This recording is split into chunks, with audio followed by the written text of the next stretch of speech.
Welcome to the 2022 Huron Valley School Board Candidate Forum. My name is Sean Carlson, and I'm currently the Huron Valley School Board President. My term on the Huron Valley School Board of Education will expire December 31st of this year. I've served this community on the Board of Education for the past 14 years. It has been a great honor and privilege to serve this community. This election cycle, we have 3 6-year terms that will be voted on November 8th, and we have 10 candidates that are running for those 3 positions. Also on the ballot for this November 8th, we have 1 2-year term position. This is considered a special election. We have 2 candidates that are running for this one position, Ms. Lindsay Cotter and Ms. Shannon Pickering. All 12 candidates have been invited to participate in one of the 4 candidate forums. This is our 4th candidate forum. 10 of the 12 candidates indicated that they could participate. 3 candidate forums have been set up for the 10 candidates running for the 3 6-year terms. 1 candidate forum has been established for the 1 2-year special election term. Ms. Shannon Pickering was given an opportunity. She shared that she could not participate. She was also provided an opportunity to offer opening and closing statements. She did not provide any opening and closing statements. The candidate forums have been broken up based upon the alphabetical spelling of the candidate's last name. Joining me as a moderator will be Alexis Cornett. The work we do on the school board should always be about the students, so we thought it only appropriate to extend an opportunity for students to participate and join us in asking questions of the candidates. Student leaders from Lakeland High School, Milford High School, IA West, and Harbor High School were invited. I'm happy to report that Bonnie, who was moderating with me also on the other 3 candidate forums, and we shared our moderating duties with the student leaders from across the HVS district. For the first time in school district's history, students have been invited to take an active part in the governance and the elections of the school board members in this district. Maya Azado, senior class president from the International Academy West. Alexis Cornett, who's joining me and sitting to my left, is the senior student council president, correct? Student council president from Milford High School, and Everett Ross is the senior class president from Lakeland High School. There are 14 questions that will be asked of Ms. Cotter. Questions have not been distributed to any of the candidates. All student questions were developed by the students and will be presented by the students themselves. Candidates will have 2 minutes allotted for opening and closing statements. The candidates will have 45 seconds or 1 minute allotted for responding to the other 12 questions. The Board of Education trustee positions are nonpartisan positions. Therefore, they will be found on the nonpartisan portion of the ballot. I hope this candidate forum is helpful to you in making your determination of who to vote for on November 8th this year. Thank you. And the opening statement to you. First of all, Alexis, do you want to just share a little bit about yourself? Sure, thank you. My name is Alexis Cornett, and I am a senior at Milford High School. I've grown up in the Huron Valley District. I went to Heritage Elementary School and Muir Middle School, and I am Milford's Student Council President this year. So I'm very excited to be here this evening and participating in this event, so thank you. Okay, Ms. Cotter, opening statement. Please share with us who you are and why you're running for the school board. Thank you, Mr. Carlson, and thank you for the invitation. My name is Lindsay Cotter. I'm a resident in the village of Milford, and I have a longtime connection with Huron Valley Schools. I started as a teacher and spent 25 years in the classroom and was promoted to a building elementary principal. Upon my retirement, I was appointed and then ran 2 more successful terms as a board member. I then finished that term and was again reappointed when there was an opening right during our bond issue. So I came back, boots hitting the floor, and worked with our district to get the bond passed, and certainly the support of the community was overwhelming. So why am I running again for this 2-year? And I'd have to say the last 5 years have been very interesting. No one predicted that we would have the flu hit us so hard. Likewise, we took upon ourselves, and thank you to Mr. Carlson, we had a task force last year that gave the board and the district some direction in moving forward. And since then, we have now initiated and are in the middle of strategic planning here in Huron Valley. And I'm anxious to see the direction that's going to come out of there. So when you ask why am I running for 2 more years, it's because I feel like my job isn't finished. So in 2 more years, I'm looking forward to Huron Valley again, moving forward, doing best what's good for kids. That's why I'm running. Thank you. Question 2. This is a 1-minute response. As a candidate for this position, you filled out a form and signed an affidavit to run for a nonpartisan Board of Education seat in Huron Valley. Huron Valley School Board policy states that board members are elected to serve the interests of the school district and the entire school community. These interests may not be subordinated to any partisan principle, group, or interests. The HVS Board of Education is nonpartisan, and the position you are running for is nonpartisan. If elected, will you strive to maintain this position as a nonpartisan? Yes or no? And then there's a follow-up as well. Part B, as a candidate, are you formally endorsed by any partisan political candidates or leaders? As a candidate, are you receiving any direct contributions or in-kind contributions from any partisan party, such as mailings from the Democrats, Republicans, or any other parties? So yes, I would continue to act in a nonpartisan way as a Huron Valley board member. Okay. And to answer the second question, I am currently being endorsed by the Huron Valley Education Association. I'm proud that the teachers have are supporting me in this effort. I think they do. Our teachers are Huron Valley. So am I being funded or supported? No, I'm not. I have not received any money. It's important for me to, I've been asked if I wanted some money, and I said no, that I felt I will fund my own campaign for this 2-year commitment. So as of now, I've not, I'm on my own. All right, thank you. Thank you. Okay, question 3. This is for a 1-minute response. What do you believe the goal/mission of the school board is? The goal or the mission of our school board is to hire a superintendent to oversee the district. Our goal and our mission is also to keep a balanced budget for all students here in the district.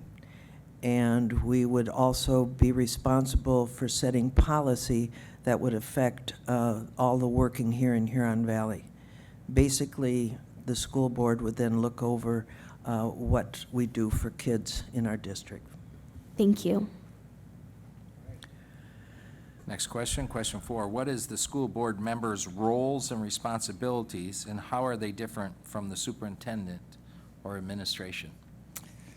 Unfortunately, I answered part of that with the last answer.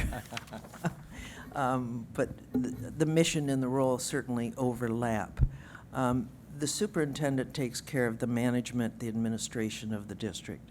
The school board, we take care of the policy and the direction in which the district is responsible for.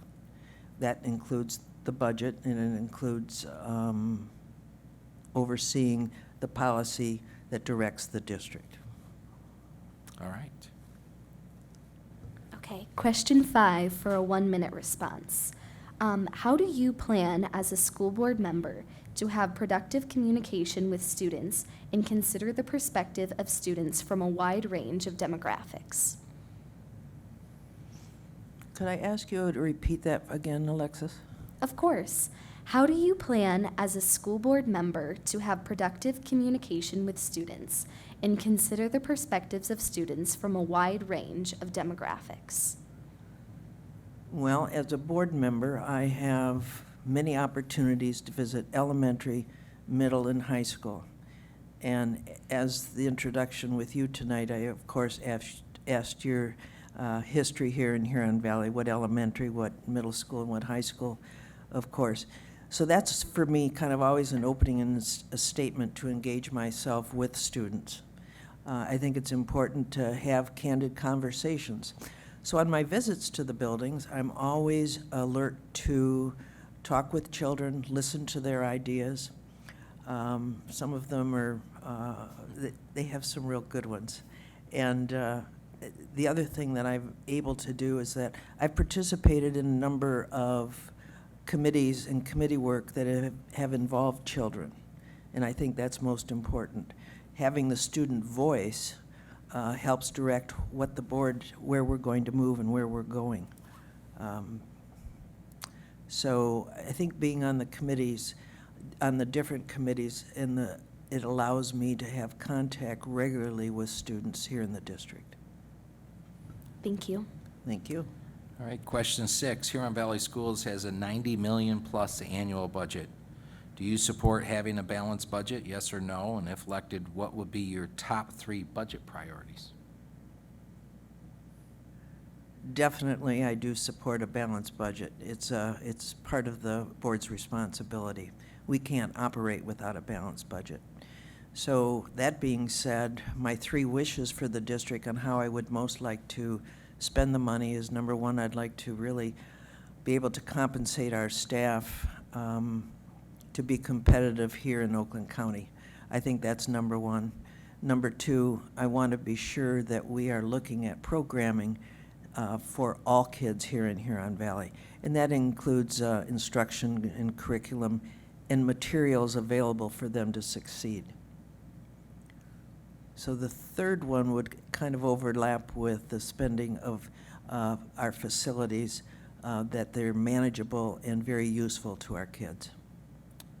Thank you. Okay, question 7. Do you think one should have the ability to ban books in our school libraries? And this is a 45-second response.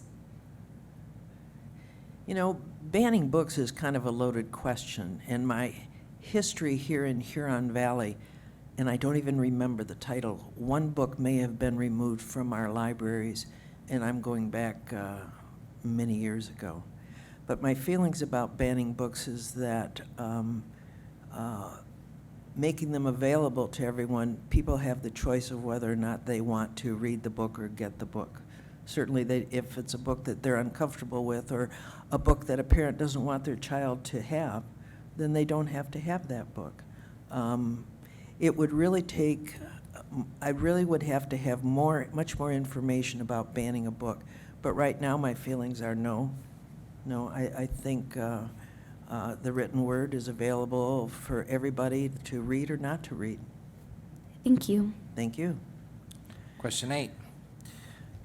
Equality means each individual or group of people is given the same resources or opportunities. Equity recognizes that each person has different circumstances and allocates the exact resources and opportunities needed to reach an equal outcome. In Huron Valley, we have a $9,300 foundation allowance for our students. Through an quality lens, it would suggest that every student be allocated $9,300. From an equity lens, it might suggest otherwise. Could be higher, could be lower. What lens do you look at in handling decisions at the school board? I realize that if we have $9,300 for each student, that we're not going to spend $9,300 on each student because some programs cost more than other. The thing that we need to do, though, is make sure that things are equitable and all kids have equal opportunities. But not all opportunities cost the same. So it's, as a board, we need to balance how we spend our money and make sure that we have opportunities available for all kids. Thank you. Next question, question 9. Parents play a critical role in their students' education and success. What role do you see parents playing, if on the board, for the next 2 years, how might the board engage parents in the district? Well, parents know their kids best, and I truly believe that. And my mom always talked about kids as her precious cargo, and she'd go to bat for us at any time that we needed it. And I think that's the true responsibility of any parent, is to be there for their kid. So the other part then would be, how do I engage the parents? And actually, Mr. Carlson, you started that this year when we had a couple of community forums where the board went out to different school buildings at night, and we made ourselves available on a one-to-one to talk with parents about their concerns or questions that they had. And I think that's a start.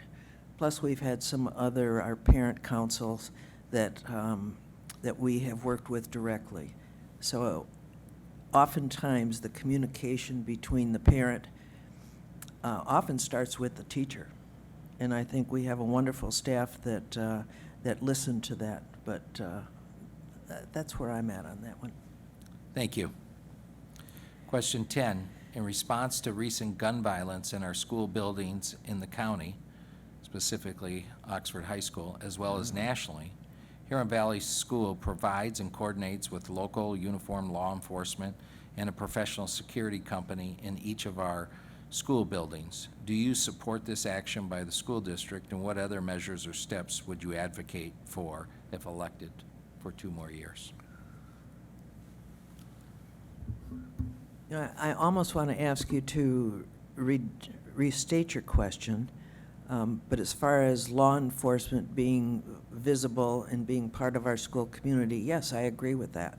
They're certainly part of our community, and so are our schools.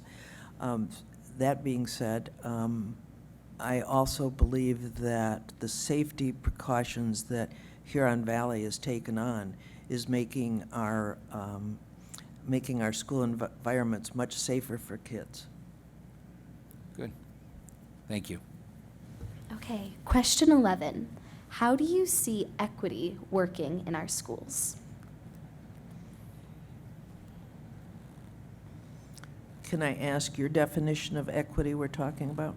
My definition of equity, I think as Mr. Carlson stated earlier, it's just like equality versus equity, providing equal access or providing each student with the access that they need. That's what I wanted to hear. Thank you. I certainly support equity for all students. I can't pick and choose who comes to Huron Valley, so it's my job as a board member to make sure that I provide what each child needs.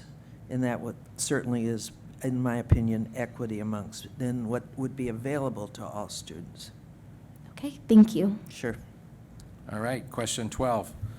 Social and emotional learning is an integral part of education and human development. Social emotional learning is the process of developing the self-awareness, self-control, and interpersonal skills that are vital for school, work, and life success. Do you support SEL in the Huron Valley School classrooms, yes or no? And please explain your position. Yes, I certainly support social emotional learning. As a teacher, that was an integral part of my classroom anyway. And I think as teachers, they provide a lot of emotional support for our kids. So I'm very concerned about that, especially following all this COVID. What I'm also proud of, though, with Huron Valley, that we now have social workers in all buildings, and we've hired more social emotional staff to assist to assist in the classrooms and in the buildings. So I hope moving forward that we can make some positive changes for the kids here in Huron Valley who might be suffering from anxiety or other emotional issues. Thank you. Sure. Question 13. How can we ensure we are keeping and supporting Huron Valley's best teachers? Well, as I said earlier, one of my priorities is I would certainly like to be able to compensate our teachers well. Likewise, I think we need to be aware of the workplace for the teacher. I think we need to provide what they need to be positive and successful in their classroom. So that kind of classroom support. So financial classroom support, and I think it's utmost important to keep a culture here in Huron Valley that believes teachers are very integral to all instruction, and they're the backbone, really, of our district. So I think establishing compensation, work, their environment in which they work, and being able to establish a culture where the teachers themselves feel safe, they feel well-liked, and boy, they feel appreciated. That would be my response. Thank you. Thank you. All right, we're at the end. And you were picked to go first and last for closing statement.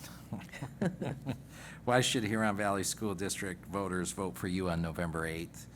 And anything else that you would like to share during this 2 minutes? Well, I think they should vote for me for a couple of reasons. One being, I'm an educator. I'm not a politician. And it's always been my belief and my connection with Huron Valley that we need to do what's best for kids. And we're just coming up now with some of our state funding where I hope we'll be able to provide and do more for our kids here in Huron Valley. I'm an educator at heart. I have a lot of experience, and I watch over our budget very well. And I like this place, and I like to stay here 2 more years just to finish I have some unfinished business, as we all do here, and I think Huron Valley will be pleased to keep me around for 2 more years. Thanks. Thank you. So I'd also like to thank Alexis for being here for 2 of the 4 candidate forums. Thank you for being here. And Lindsay, thank you for stepping up and stepping out and being a candidate for this special election term and for your public service to this community over the last decade plus. So thank you. And I would just like to remind the voters, November 8th, please don't forget to vote and get out to the polls. Also, if you happen to have an absentee ballot, make sure that you don't drop off that ballot, you stay with it and get down to the nonpartisan section and vote in the school board election. So again, November 8th, and thank you very much.